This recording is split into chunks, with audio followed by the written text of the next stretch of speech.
Ternyata insiden kebakaran kilang minyak Pertamina Balongan di Indramayu bukan kali ini saja. Sedikitnya rentetan kasus terbakarnya kilang minyak Pertamina Ruvi Balongan di Indramayu itu sudah terjadi 3 kali. Kilang minyak Pertamina Balongan, Indramayu, terbakar pada tanggal 29 Maret tahun 2021 dini hari. Insiden kebakaran kilang minyak Pertamina itu pun membuat warga sekitarnya kaget dan menyelamatkan diri. Saat kejadian, warga mendengar suara ledakan hebat. Bahkan saat insiden itu terjadi beberapa warga mengalami luka-luka. Kini sedikitnya 700 orang warga sekitar dievakuasi dan mengungsi ke tempat yang lebih aman.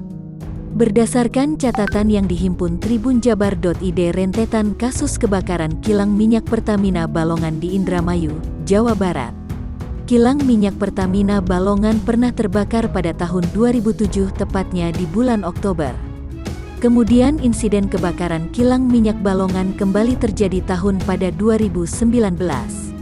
Terbakarnya boiler penyuplai gas itu terjadi Senin tanggal 4 Januari tahun 2019 sekitar pukul 9 waktu Indonesia Barat. Selang 2 tahun kebakaran kilang minyak Balongan juga terjadi tahun ini pada Senin, tanggal 29 Maret tahun 2021.